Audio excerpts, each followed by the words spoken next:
I guess with the music. Ladies and gentlemen, we're live in living color. Welcome to another fantastic episode of This Week in Reselling, where I have a little help with my friends. Here we'll discuss the highs and lows of reselling and dive into great conversation. And we are positive that you're going to hear something that's going to help you become a better reseller. I'm joined by three of my favorite co-hosting podcast people on the planet. Close enough. We have Brendan with big time flips. That's me. What's going on? We have Joe with I flip that. Here comes the money. What is that? Ooh, Here comes the money. Where'd you get those that from? pounds. Got that poundage. We have Kristen, the real squirrel. Girl is on fire. And ladies and gentlemen, today's guest, we have none other than Chaz with Side Hustle Network. Chaz, thank you so much for coming on. We're super excited to have you on the podcast today because I was just telling everyone before you jumped on, you were like the first guest that really like has it all together.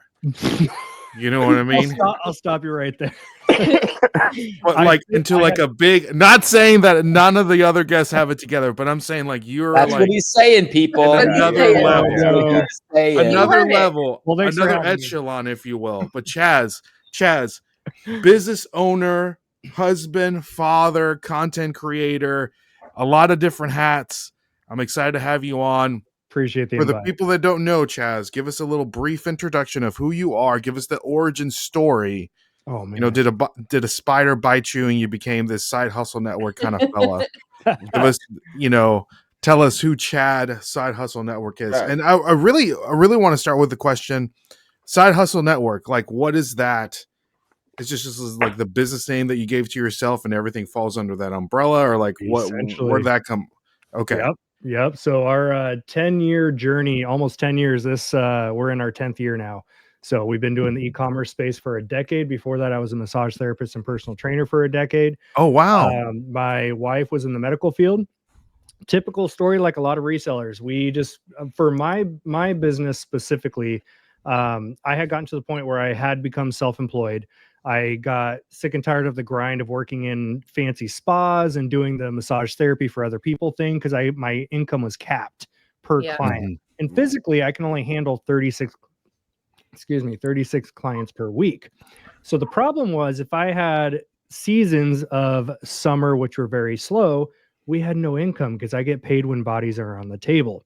That became a problem. So I was looking for an additional income stream, the side hustle mentality. That's how Joe gets paid too. But seriously? in other ways. I thought we were talking legit LMT over here. I love it. So that's kind of our origin stories. We started just like everyone else. We just need some extra income to fill the gaps. I stumbled into one of these free seminars, which you show up and there's a guy that talks 15 minutes on real estate. Somebody talks about stocks. Somebody talks about Amazon. Somebody talks about eBay, etc. At the time, which now it's come full circle. We can dive into that. At the time, the idea of taking my own photos and making my own listings and shipping one by one was just like, what? Then somebody got up there and talked about Amazon FBA. And I was like, wait, I can buy everything and just ship it all out together. I don't have to take photos, don't have to do listings. I don't have to store anything. I just ship it all off to Amazon. So that's what we started with. Long story short, the first 2 years hustled out of our garage like everybody does. Got our first little 500 square foot warehouse space. And then we upgraded to 1,000 square feet. During this time, COVID kicked in. And Amazon shut down the ability for FBA, which is fulfillment by Amazon, meaning I ship everything to Amazon and they take care of the rest for the customers. Mm-hmm. At the time, because of COVID, they shut down the ability to ship non-essential categories. I was doing very much just toys and electronics. So unless you were personal care, healthcare, health and wellness supplies and supplements, you couldn't ship to FBA. So we were like, well, crap. So we had to lean heavily into FBM, which is shipping one by one on Amazon, the same way you do eBay. Fulfilled by merchant, yeah. Yep. So we also had to lean into the eBay side and just pivot, like we all talk about here in the e-commerce space, is knowing when to pivot. That was one of our pivot points. One thing that popped up in our head, because we saw in operation, I can't legally go into the ins and outs of the backstory with that. Probably never will. But we saw firsthand what a shady prep center operation looked like. Ooh. What is a prep center for A the prep people that center I don't know is- what that is? Yeah, so a prep center, also called 3PL, which is third party logistics, is where if you are an Amazon or a Walmart seller, instead of you getting your products and then prepping and putting the labels on and shipping it to Amazon yourself, you can actually just have everything shipped to a prep center. They will log into your account via third party permissions. Oh, wow. I didn't know that was possible. Okay. Do the prep and ship for you, and it's hands off.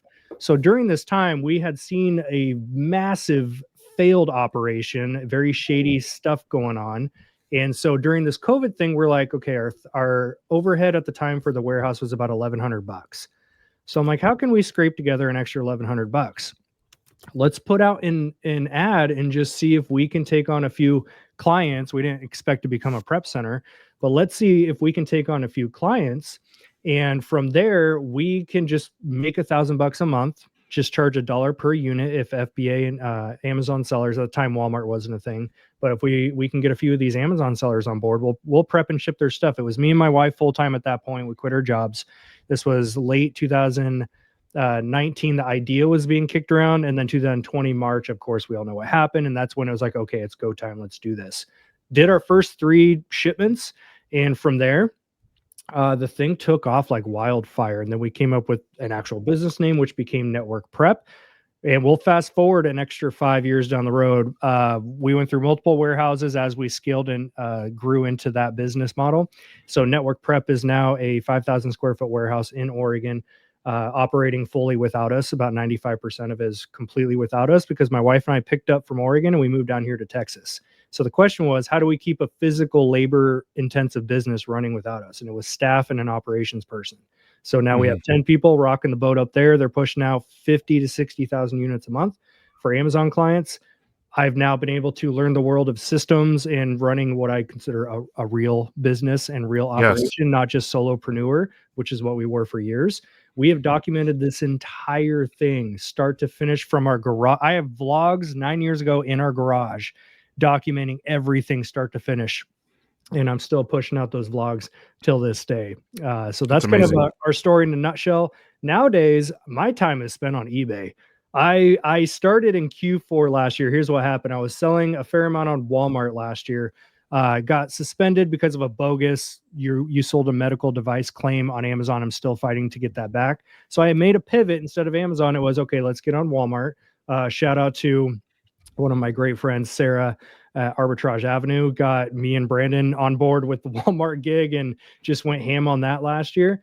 And then Q4 came around. I had taken from Oregon thousands of units with me that hopped warehouse to warehouse and then hopped state to state down here. We ended up with 2 storage units full of old inventory I just never did anything with. I knew there was a lot of money tied up in there, a lot of potential sales, and my death pile just traveled with us. And so what happened was crazy. Sensitive. So here's where I mentioned earlier, full circle. I used to despise the idea of eBay, and now I'm like, eBay became my baby. Yeah. So in October, Q4 kicks in. My normal Q4s, like many what we call RA or retail arbitrage sellers on Amazon and Walmart, my normal Q4 would be hustling retail stores, Walmart, Ross, and just hustling the retail arbitrage lifestyle and just flipping as much as I could. The problem is, if you want to make any real money, you got to spend $10,000, $20,000, $30,000 in RA to make any good cash, because this isn't a side hustle anymore. This is a full-time job. This is a full-time income. So we're not playing around with $1,000 or $2,000 at a time. And so, and I will point out too, we started with $500 and a 500 credit score. Because the problem I have with a lot of social media people, amazing. Yes, that's good. And be like, oh, I spent 10 grand on inventory, which I've done, but it took years and years to build up to that. So don't you dare for 1 second look at anyone else throwing out big numbers. Tell them, Chaz. Yes. I was gonna say that before that we got on. I was like, dude, you want to call out fake influencers? Brandon knew my triggers. He knew my triggers. He's got all my buttons.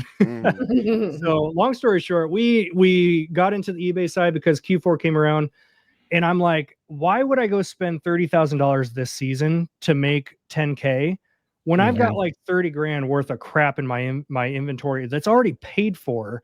The problem is it's eBay. So then I had to lean heavily into, okay, how do I come up with a system for photos and listing at scale? I don't want to do 5 a day. I don't want to do 10 a day. So I was doing 40, 50 a day throughout the entire Q4 myself before I brought a virtual assistant on board, which I have now. And my days now, and that was only supposed to last until the storage unit was done, and it got done. And what happened was I'm now 6 months into it, and I'm not turning back. Like eBay is my bread and butter right now because I fell in love with the thrifting.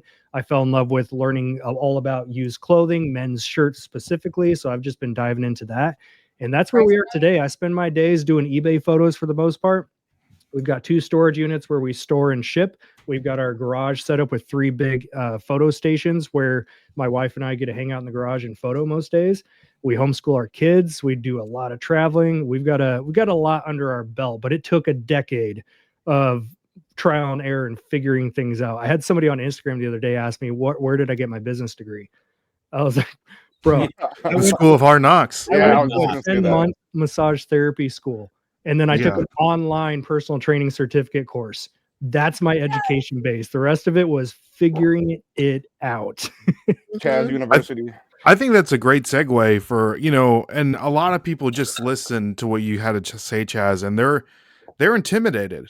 A lot of the would say quote unquote resellers that never want to get to a point to where they have to hire employees or virtual assistants or anything like that, which it blows my mind that people don't want to do that because you at some point you're going to bottleneck and you're going to need more people to help you grow, right? And it's like 100%. unless you're just doing it as a hobby and you're not doing it to make money and you have other streams of income that the majority of your money comes from. But if legitimately you want to be successful in your business, there's going to be a stage to where you're going to need to bring people along or have some sort of software or something to help you along to achieve the next step. So what would you say to that? Absolutely. And it depends on what the goal is because everyone's got different situations, True. different goals. So I say, like, Yes. for example, we've got a 10-year-old and a 5-year-old. They're homeschooled for the most part. We've got a very busy personal life. They're both in activities. So some days I only get to touch like 3 or 4 hours of business because we're doing kids' activities. The whole point of us doing this is to build time freedom. But I'm in a different position versus somebody who might be a 22-year-old dude that's just got no all the time in the actual world. responsibilities, and that's what they get to do, right? Different games being played here, so you can't compare those situations. But It's true. if somebody comes to me, because I've done a lot of coaching lately, if somebody comes to me, my first question is, what's your goal? Right? Based on your situation, what's your realistic goal? And if they say they want to be full-time, I'm kicking all the fluff and like small seller talk to the side because full-time in eBay sense is 20, 30, 40, 50 listings a day. If you want to make any real money doing this thing, if you want to make more than a couple grand profit a month, I'm sorry, you're not going to do that doing 5 listings a day unless you've got a crazy high margin, high ASP type item, right? You can go flip stoves all day long and just list 1 a day and make thousands. But for the average bread and butter type item person where you're buying a shirt for $6, selling it for 20, and then you're collecting a $5, $6, $7 profit, I'm sorry, you've got to be pushing out some volume. So you can't say you want that goal without being ready to put in that level of work. So your goal is the target, but to get there, you have to match the daily activity to get there. You can't build a 6-figure business if you are only putting in $25,000 work. That's just not how this is going to play out. So if you want to get to the full-time level, typically you do need to get some type of help on board. In the eBay world, it's definitely going to be virtual assistant is one of the best things you can outsource to is your listings. I recently did that and freaking love it. I'm not going back. I've done my own listings this entire time for many, many years. And finally, I'm able to the point where my goal is 75 items a day is what I'm photoing. And I give those photos and I don't even have a photographer yet. My sister comes in part-time a couple days a week and she'll do some extra stuff. But me personally, between 60 and 75 a day, I photo, give it to my VAs. And then when I wake up overnight, my drafts are all done, ready for my review. And then I push them out live. So that's what it built up to. And I was starting to burn out at 30, 40, 50 a day by myself after doing it for months. So you can do everything yourself at scale, but just be ready because you will burn out. I have been through a lot of the ups and downs. I've been through many burnouts. Some of them got so bad, I disappeared for 2 months to recover. And after the last bit of that, I was like, I'm done. 2025 for me is building a sustainable business at scale without burning out. And then the question is, what needs to be true for that to happen? Well, I've got to have some help because I hate listing. Some people are blessed with the gene where they just love sitting down and listing. I do not have that gene. So I don't mind doing photos. I actually love the shipping aspect, the 1-by-1 shipping aspect. So I'm the daily shipper in our storage unit. And that's my time. I love doing that. So those two I'm not going to outsource quite yet until we start hitting the road for some bigger travel plans later this summer. But you've got to have help on board if you want to build this thing to a full-time sustainable income that you can take time away from. That's a key. Because if you build a full-time business by yourself, but then you leave somewhere for 2 weeks or something happens and you have to pause for 3 or 4 days and your business just pauses with you, that's not owning a business. A business should be built on a system that can be run by others. Agreed. Or help via softwares and services. But if you have to hit pause on it, you just built yourself a glorified job is all it comes down to. You purchased a job. Exactly. You traded your job for your own job, which is fine because we get to control our schedule, but you're tied in the business rather than the business running, and you can actually take time away and it still happens. We just had this happen where I got a phone call early February from somebody. It's like, hey, I want to use your prep center in Oregon. And keep in mind, I live in Texas. I'm not up there doing daily shipping, and my staff is. I got a phone call early February. At the time, I'm doing 40 listings a day by myself, go, loving it. And this phone call led to, hey, can you take on an extra 20,000 units a month? I was like, yes, I need to catch a flight up there and figure that out. We have to hire more people. We have to figure out a new workflow just for his area. And so I had to fly up there, and I was there. It started as a 5-day trip. And then from there, I actually went from PDX down to Vegas to the Boss event, did a speaking gig for a day and a half, flew back up to Oregon, and I ended up being up there for 3.5 weeks. Now, I wasn't keeping up with 40 listings a day, but I still had 10 a day being done because we had stuff in place. Now, the help that I had here, fortunately, and I'm very blessed to be in the situation where I have a spouse that does this full-time with me. So my wife, Trista, was now taking 10 item photos a day, giving it to the VAs. The VAs did the listings. And then while I was up there every morning before I got on the floor and worked, I was able to push out those listings. And then Trista, my wife, was actually able to handle the daily shipping. So even though that's a spouse situation, it was still a process we put in place. Like if I need to up and go up there, there's got to be something in place where we just don't hit pause on eBay. So there's things that we put in place for that. Friends and family is always going to be your first grab when it comes to hiring in-person stuff. With the eBay business, the problem is 90% of the time it's going to be in your home. If you have kids, good luck finding strangers you can trust right out of the gate to come into your home. That's a very difficult situation to be in. Fortunately, we have some family here that has filled in for us when we both need to leave. But there are ways to hack it together to run without you. But that's the process and the framework to have that mental headspace around is the fact that you should be building a business that can operate without you. And it's going to take a while, right? It took us years to get to where we are. But the whole goal here is to get ourselves out of the job that we created for ourselves. Same thing with Network Prep, for example. It's a 5,000 square foot warehouse with 10 people pushing out anywhere from 50 to 60,000 items a month. That happens without me up there because I followed everything I just talked about. It took us 2 years to build the framework and the blueprint and to get the right people plugged into the right roles and for someone to manage the whole thing. That happened. And we've been doing the same thing recently with the virtual assistant team that we've been building out lately. Is started with listings, and I've got some side projects I have them working on that we're going to be launching soon that has to deal with sourcing OA stuff for eBay sellers. And so with that, I'm also like, I got tired of doing these late night Zoom calls because in the Philippines or India, wherever your VAs are, they're usually 12 hours ahead. So you have to do a very early phone call with them or you have to do a very late phone call with them. So I got tired of doing this daily interaction. I'm like, wait, I did this in Oregon. I hired a manager to handle all that stuff. So I'm like, why don't I do that with the VA? So I hired a VA to be the manager. And now he's in charge on their own of dealing with that. I get to see a once a week bullet point checklist. Hey, what are the big things that we're working on right now? Where can I step in and help give some feedback? So I'm already using what I built up there in a physical labor warehouse standpoint, and I'm now copying and pasting that over to the eBay world too. I have a lot of questions, but if you guys want to start asking any questions. I've got 10 years of ADHD to brain dump on you guys. So whatever you have questions on, let me know. Yeah. Chaz will talk for 15 hours without taking a breath. Oh, it's true. It's true. Brandon great. seen me do 3-hour live sourcing sessions on Facebook Marketplace. I did. This is true.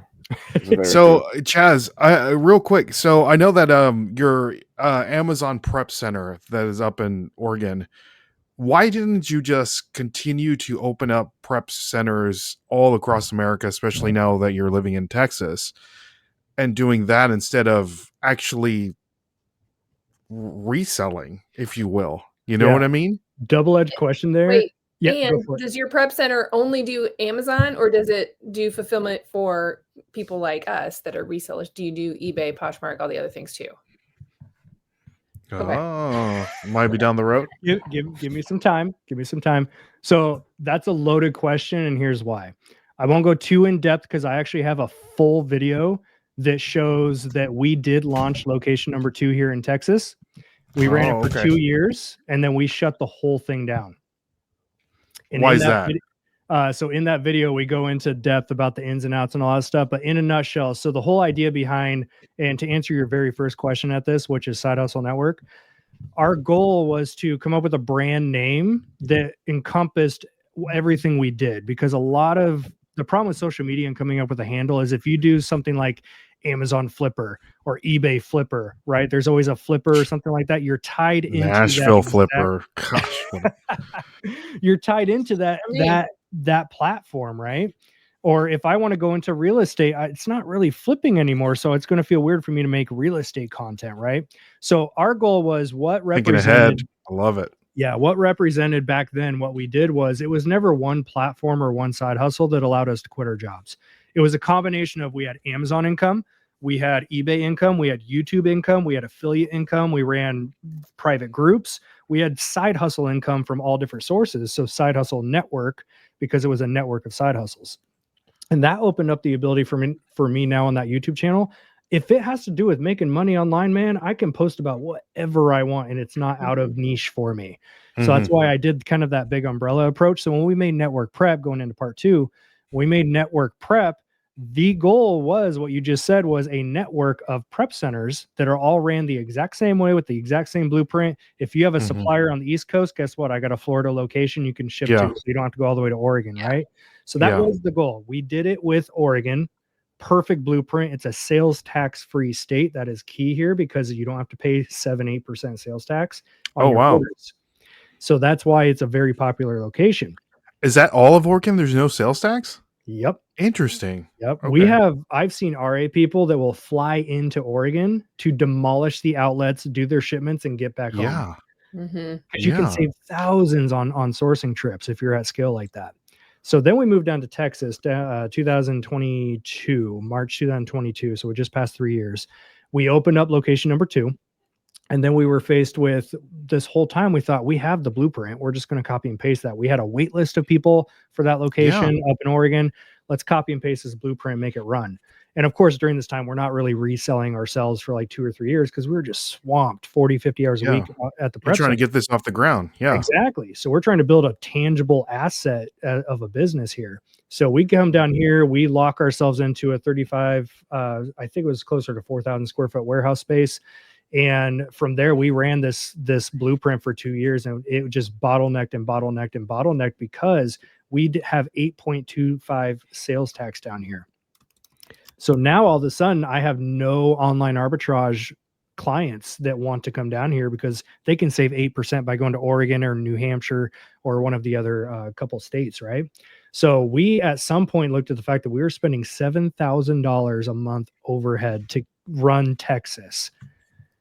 And we're like, at one point, it was my wife is the one that kicked me in the butt during this because I'm like, we've got to run it. We've got to run it. We've got to make this work. We have no choice. We've got to make this work. But after 2 years, she was like, we were having a conversation about how difficult it was just to break even before paying ourselves. And we That's were only crazy. to offset the price that we charge clients because of the sales tax. We dropped our prep fee all the way down to 70 cents a unit. So we had to do 10,000 units to break even before we collect a dime. Wow. And we had 2 staff at the time. There was a lot that played into this. I did a whole video breakdown in that warehouse. I did a whole video breakdown as I did the final walkthrough. But it came down to a couple bullet points. One, Trista literally sat down one day. We had a conversation about how difficult things were. And she was like, I know we're still in this lease, but can we just email the landlord and just tell her, like, hey, this is a failed location? Because we had a 3-year lease. We were 2 years into it. And so I'm like, no, we can't do that. And she's like, why? Why? Well, Why? fair question, right? The You question never know if you don't try, right? exactly. So that was her mindset with us. Why not just see? And then the first time it hit me, and we asked the question: is what we're doing even aligning with why we started this to begin with? Why did we even want to start our own business? One, we want time freedom. That's the topmost priority for us. We want the ability to control our own schedule and to do what we love to do. And then we asked ourselves, what at the time that we were the most profitable doing the things that we loved most, what was it? It was 2018 before the prep center. It was when we were buying and selling full time and we were making YouTube videos about it and running groups. That was the perfect trio. And so that was the first time we both looked at each other and went, oh my gosh, we have gone so far down this trail that we thought was the path to be on. And it's just not here. And we, for the first time in a long time, we had to tuck our tails between our legs and just accept we had a failed business down here. And we, of course, there's tons of shame around that because in the Amazon world, we're like the big dogs in the prep center world. And we had to just face it and just be okay with that. And so we shut the whole thing down. We accepted that we just need to focus on what we love to do. We came down here for certain reasons, but one of the reasons was the sourcing is amazing in the South. We have way cheaper items down here. And so we got back to buying and selling. We got back to making YouTube videos. We got back to running groups and having time to do things. The problem was I was on the tables 50 hours a week. And by the time I got done at 6 p.m., I'm like, great, it's dinner time. I haven't really seen my kids. They were at the warehouse all day, but they're homeschooled. So it's like we're screaming and yelling at them to focus on their homework all day. Constant rush mentality. And we got sick and tired of it, man. So at one point, we just asked that question, like, why are we doing this? Why? It's not bringing time freedom for us. The other bullet point to this was, could we have hired staff and outsourced all of it? Sure. But we don't want to do that again. I don't know if anyone has had physical staff with them before. Yep. My gosh, it's so much work. Even though they're doing like 80% of the work for you, managing people sucks. We have amazing staff, amazing humans. One of them, the one who's our operations manager, Jamie, she's been with us since our garage days. She was taking eBay photos for us in our garage. She has been with us this entire time, and she runs that whole ship up there now. But managing people sucks. And we got to the point where it's like we had 2 part-time staff down here and we're like, do we want to scale out a team of 10 again and deal with? No, I don't. And I got so burnt out on warehouse life. And so for the first time now in 7 years, we don't have a warehouse. We got rid of $7,000 overhead and we moved into 2 25-foot storage units. I can't even make this up. There are lights inside. They're indoors. They're climate controlled. I've got an outlet between the 2 of them. So we have electricity included. I can't make this next part up either. They are so business friendly that when I was like, hey, do you guys mind if I schedule USPS pickups here? They were like, oh, we already have somebody that picks up our mail every day. You can just throw your stuff on with them. And it turns out it was the same driver that was at our warehouse because it's not too far away. That's awesome. So I'm like, Dave is our driver. We already know Dave. I've given him Christmas bonuses and all this stuff. So it's a beautiful setup that we have now. And that all got knocked down from $7,000 a month to $600 for the 2 units. We plug into their Wi-Fi. We get the electricity. We get to drop our stuff. I have my big old cart. If you follow our Instagram, you see my cart photos. I wheel that thing right up to the front desk. Hey, ladies, can I get you anything from Starbucks? All right, I'll be right back. And I just leave my stuff there. It's a Where do we apply? Yeah, I know, right? I know. So it's been a very blessed situation we're in now, but there was a 6-month phase to make that happen, from shutting down, like the time that we had the decision to the time that we shut the warehouse down. It was the single most difficult phase we've ever been in our life. In the business, it was for a long time. Oregon profit was paying the overhead for Texas. It was that difficult to keep up with it. Yeah, So that's it was crazy. it was the toughest 6 months we ever went through. Of course, that bled into our entire personal life. Was in shreds for a long time. We had no relationship with our kids because it was just constant stress. Go, go, go. Get up in the morning, get your stuff together. We're going to the warehouse. You know, and then we're yelling at them throughout the day, like, sit down, focus, do your work, do your work, do your work. And then we have to go work. And then 6 o'clock, okay, hurry, we got to get home, get dinner. Okay, it's bedtime, get in bed. It was just like this. What are we training our I children? feel like I'm having deja vu because it's exactly what I did when my kids were little. And you don't get that time back. So for you to be able to see that while they're still little is fantastic, because I didn't see that for 10 years. No. So good for you Thank for you. prioritizing the family. Yeah, very, very grateful. I opened up my eyes to that. And so How old are your children now? We've got our boy Titus is 10 and our girl Isla is 5. That's so they're best ages. They're just at this perfect age right now. We're especially right now, specifically going into the summer. We've got some pretty big travel plans coming up. And we're just so beyond grateful that we made those difficult decisions and went through the hard phases to build up a new foundation for the business that we want to do. And this is why I'm so passionate about talking to newcomers now, is because we've been through the wrong paths and we had to strip everything we built back down to nothing and ask ourselves, what kind of business do we actually want to build now? What's going to align with the lifestyle that we want? I don't want to be tied to shipping tables. I really don't. I love doing my hour and a half of shipping for eBay every morning. And until I need to, I'm not going to outsource that part because I enjoy it. But I've got to build a business that allows for time freedom and flexibility now. And that's where we led into, like, eBay's the best bang for the buck in our life right now. That's what we're focusing on. Good. I love that. I love that. And do you do coaching now, Chaz? Like, is that a thing that people can, like, pay $10 and have an hour of your time, or like, what does that look like? Technically, everything we do is housed under our Discord group, which we started with Rally Roots, Ryan, and we started with our gal Sarah that I mentioned earlier, Arbitrage Avenue. So we do everything under that umbrella, which is the Sellers Network Discord. I don't know logistics of, like, if you guys accept links or anything like that, but we do. Yeah, have of that. course. Oh, yeah. We'll drop it down in the description for sure. Yeah, because I'm sure there's somebody listening right now that wants to grow their business and, like, I don't know what to do next, you know? And then it's like, bring on that mentor, bring on the people that can come and help you achieve the next step and where they want to be. So I think this is a perfect opportunity. Well, or a blueprint of something that's already been correct. Successful. Exactly. Or even successful is still successful. You know what I mean? Yes. Yeah. And learn from other people's mistakes. You know, that's like the college education that people don't recognize or realize, because that cost money, but man, the education you get is so good. Absolutely. And at the time when it's like I was going through my shame part of having to shut down this warehouse and, like, figure out what we're doing, during that time there was one Instagram caption post that I saw from one of these, like, motivational quote accounts.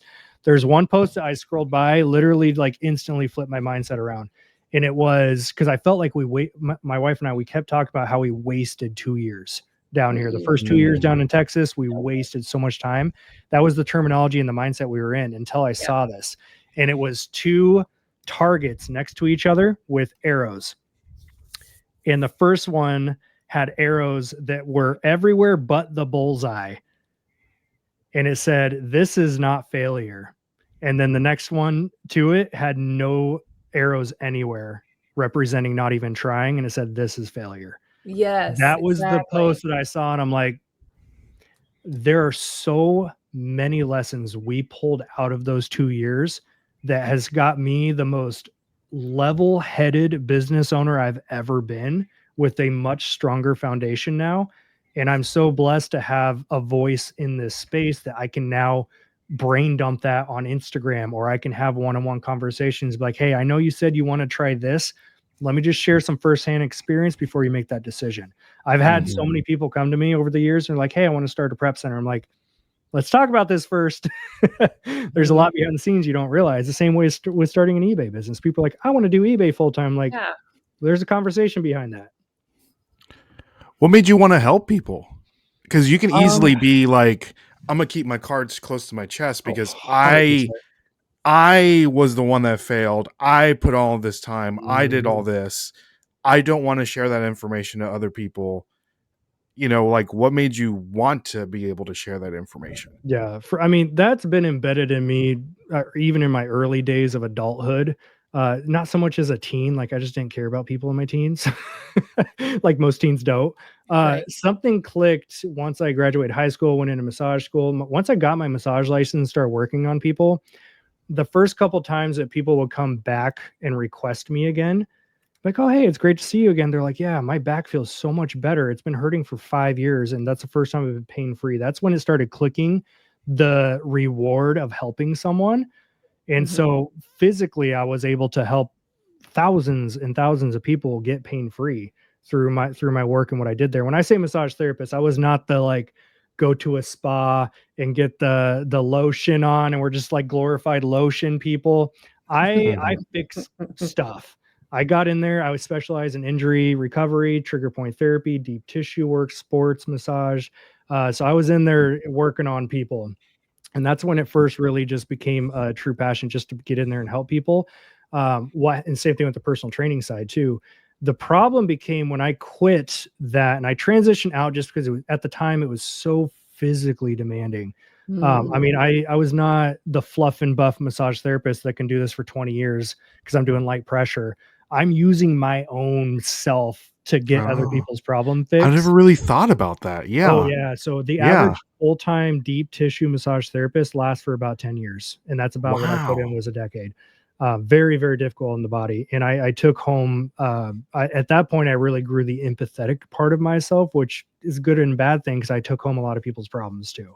And then it came into, okay, once I transitioned out of that, went full-time e-commerce, I had a huge missing part of the reward of helping someone, because now instead of dealing with people, I'm dealing with products, right? I go take photos of this. I'm like, who did I help today? Nobody but myself. It's less Mm, emotional. Way yeah. less emotional, which I needed that break at the time. But then I had been doing fitness videos back then as well on YouTube. So I was kind of familiar with YouTube.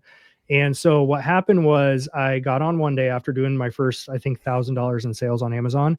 I threw up a YouTube video because I'm like, there's really not anyone talking about the reselling space as much. We had the old school Craigslist hunter. I think Rakin had just got into doing some videos.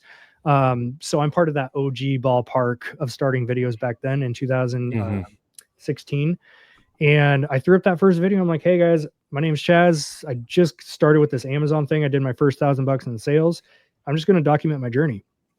And the next thing I know, 100,000 subscribers rolled in over the next couple of years. And now I've got people that I meet at events all the time. They're like, because of your video, I got introduced to this world, and now I was able to quit my job, fire my wife's job, and we get to travel full time. Like I've talked to so many people now, and I'm like, that for me Dude, is that's amazing. I love that aspect of this. And you talk to any of us that do social media, it's the same thing. We all have that reward system where it's like we just genuinely want to help people. And here's the funny part: you get into I've got a behavioral lifestyle coaching part of my brain that's very much from back in the day, but a lot of this stems down to the things that we missed out when we were younger, right? That's how a lot of our behaviors are formed. So those of us that just were die hard, get out there and put ourselves on camera and help people, it's because we didn't have any type of help like that when we were growing up or through our teens, especially early 20s. Like I had zero help and support in anything I did. Everything was hustle and grind. I am the first generation to break away from drugs, to break away from being broke. Like I'm the first generation to pave the path of that. Amen. That's why I'm batshit crazy about this life now. That's amazing. Gosh, get my gears all worked up. Real. I'm gonna Could be, go man. list 75 things today now. I know, right? You get one physical life on this earth. And when you really open up your eyes and face that fact, your ass is on fire every Mhm. single day. There is a reason I've got the mentality I do now, especially when you start losing loved ones, like we've lost 2 loved ones recently, and it's just every single time is an emotional hit, but ultimately another wake up call and another reminder of how short lived this life really is. Get And it. we're wasting so much time. If you look at your phone right now and you go to the screen module, Oh. or whatever it's called, and it shows you how many hours you spend on your phone. Yep. The Oh, I average is can't what, look at like that. average is like 5 or 6 hours on social media apps. Mhm. Dude, that's 20 hours minimum per week that is wasted on stuff that does not matter. We are put on this earth to build amazing things and leave legacies. We're put on this earth to help other people, to be in community. And that's the mindset that I live in these days. It's not perfect. I have my off days, especially with, I've got autoimmune stuff. So I have flare ups pretty often. And when you have autoimmune stuff that flares up, like you're out for 2 days. But even on those days, there's a level of gratefulness I've never experienced before. There's a level and a desire I've just had burning in my heart for this last 6 months, where it's just like I'm on a different level and a different person than I've ever been. And I feel like I'm just tapping into the potential of it. Come on. I love that. Amen. So I want to wrap up this podcast, but if you guys have any questions, Joe, Brendan, or Kristen, please, Make because it's a lot of information. It's a I'll lot of say that. information. I'll say the Discord that's talking about the Sellers Network. I'm in it too, and there's so much information that you can like like so many things that you'll learn in there. It's Brendan, well how worth long it. have you been on that Discord? How long I've been. You've I been don't an know. OG, man. Yeah, it's been a while. It's Yeah. been a while. Yeah. So Because Brendan, what made you want to even join? Is like what made you say, okay, I need to join this, Yeah. and just to learn, and like how did that come about? Just because like especially with Walmart, man, like I didn't know anything about it, and then Yeah. it's like they don't gatekeep anything in there. Like you can ask anything, and people will answer you. It's just like it's a really good community to be in, and like everybody's trying to help appreciate each that. other and stuff. That's So- awesome. We'll definitely drop the link down there in the description so everyone can go check that out for sure. Cool. Appreciate that. But yeah, that's good for me. We'll talk about the After Dark episode. I really want to dive into just kind of like the reseller motivation, like kind of aspect of it. So I'm really looking forward to that. But I got Chaz, more Walmart questions. We'll do more that Walmart in after questions. too. Yeah, for For sure. sure. Yeah. Well, Chaz, thank you so much for coming on. Appreciate We do it. greatly appreciate it. Thanks, Make sure to guys. follow Chaz and all of his business reselling and ventures on all of his social media platforms. So we'll link those all down below.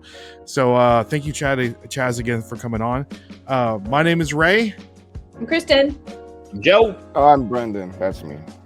There we go. And our guest Yeah, was that's me. our guest was Chaz with Side Yes. Hustle Network. Thanks, See y'all. guys. God bless.